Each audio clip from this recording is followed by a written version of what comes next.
Detroit's my city. It's a city full of hustle, determination, grit.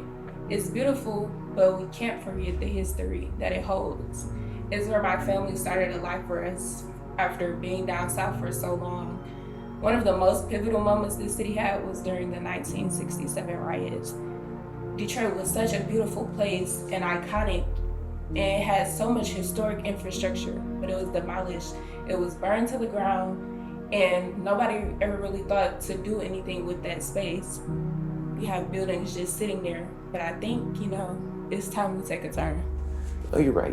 It's time that Detroit has that change. And just like me and you, some people want to be a part of that change and be part of making it better, becoming that Detroit that we all have in mind. But they don't always know where to start. Hi, welcome to the South End Podcast. My name is Jonathan Shepard. And I'm Lauren Myers. And hosted by the South End Wayne State's student publication. We serve Wayne State and the surrounding area through our honest journalism. And through our efforts, we hope to educate the young men and women shaping the future of a better Detroit.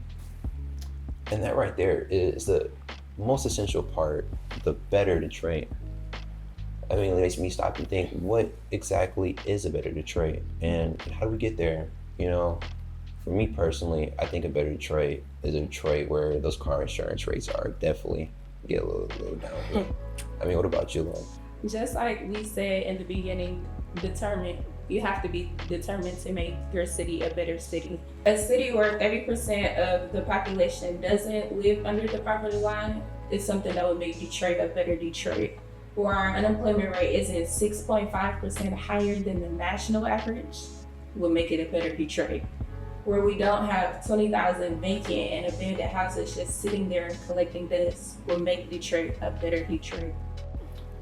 And I believe that the first part and the most important part of making that change is using your vote. And when I say use your vote, a lot of people think about the presidential election. Mm-hmm. But your vote in your local election holds more weight than a presidential election really ever could. A lot of young people's lives are going to change in a couple years. Mm-hmm.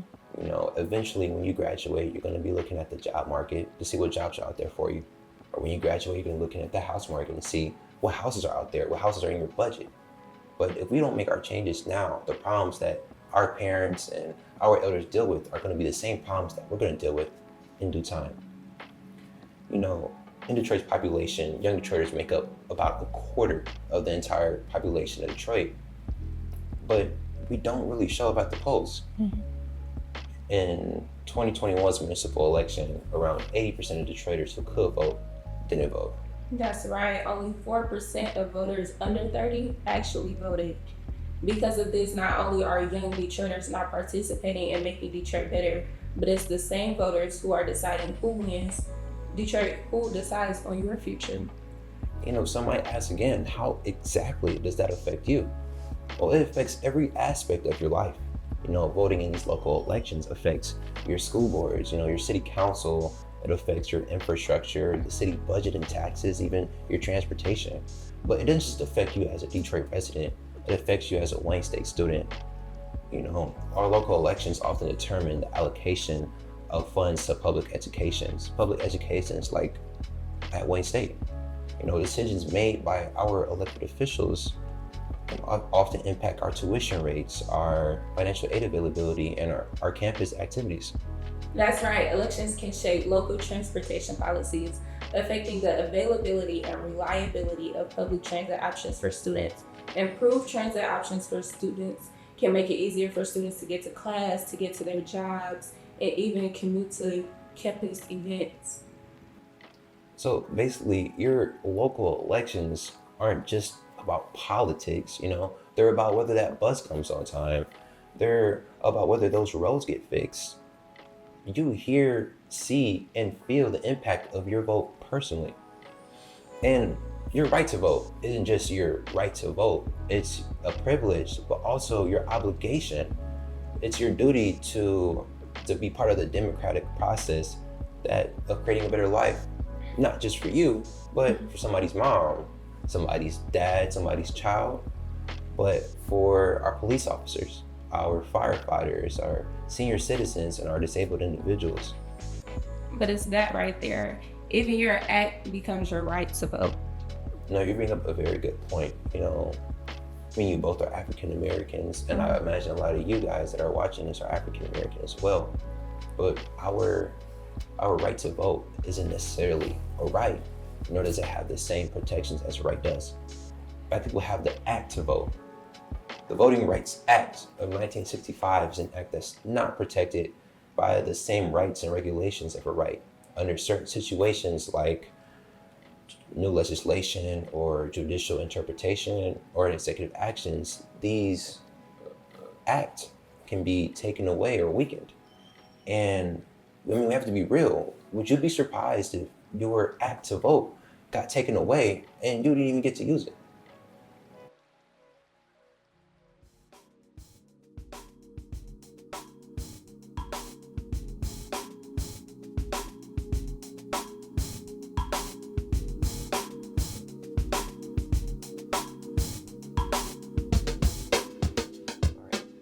Another problem that we hear when people are struggling about the voting or the voting process is things like confusing voter registration, things like lack of information, and then the main problem is thinking that your vote doesn't really matter.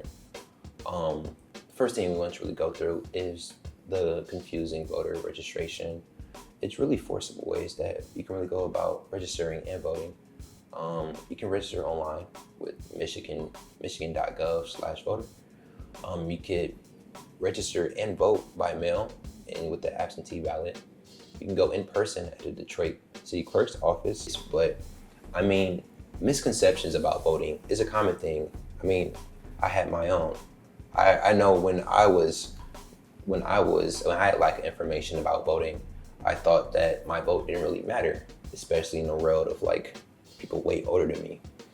But the problem, once again, is that some of these policies may not matter to you at the moment, but 2, 3, 4 years down the line, when it's time for you to graduate, time for you to leave campus or leave the house or leave wherever you're at, these policies are going to matter to you. Once again, when you go out and you go look for a house, you go look for an apartment, those rates are going to matter to you. That whether you get approved for a mortgage or not, that's going to matter to you. I mean, we're at Wayne State campus right now, all getting a degree to get jobs. If the job market is still as bad as it is right now, when you graduate, those are still the same problems that we need you to vote for right now. So the problem that we get into isn't just a problem of the future or is a problem that doesn't concern you. It concerns everybody around us, the people that deal with it right now and the people that deal with it in the future. I didn't really have any misconceptions on voting growing up. I knew how important it was by the influence my mother gave to me. I was always encouraged to go with her when it was election time, to go to the polls and to see how it was done and to see how everybody stood in line and waited around. Because of our history and us not being able to vote in the past, it's really important that we do so now. And like you mentioned with absentee ballots, that's a way you can send in your registration and get a ballot back, and you can go turn it in at a local drop box. You can look it up online where those drop boxes are. There may be one down the street from you may not even know. But working the polls is also a way. I don't think a lot of young adults know you can work the polls, you get paid to work the polls, and you get a first-hand experience of how it really is on election day. That's a great point. Abraham Lincoln once said, "The ballot is stronger than the bullet." And that's essentially the reason why we're here today. Young adult voters may not always be the most informed when stepping in the booth, which can cause some insecurities, and that's why we want to shed a light on the subject.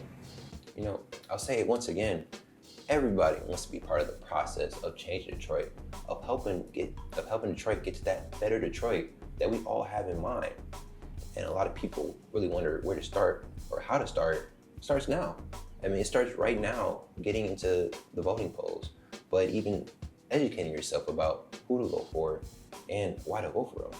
I mean, the young men and women of Detroit are the individuals that shape the future of the city we live in. So that's why we're here today. That's why we're here today, is to help navigate the whole voting process for you in the most concise way so that we can all become part of the development for a better Detroit. Detroit is in a major election year, as our mayor, Mike Duggan, has been in office for 12 years, and he's at the end of his term. After the election this August, Detroit ended up electing 2 mayoral candidates, Mayor Sheffield and Reverend Solomon Kinloch Jr. We have the amazing opportunity to interview both candidates, and we'll do so across our second and third episode. Then finally, we have a special guest appearing for our fourth, but I'm not going to spoil that for you guys. I'm really excited to show you guys who we got coming on. We want you guys to hear directly from the voices of one of our future leaders, not just the sound bites, not just the headlines or short clips on the internet, but right them here right next to us, pitching to you why you should be able to vote for them. So if you ever really wondered what Detroit's next leaders think and what their policies are and their goals are, you're going to hear it here. And from your perspective as a student and your perspective as a young Detroiter.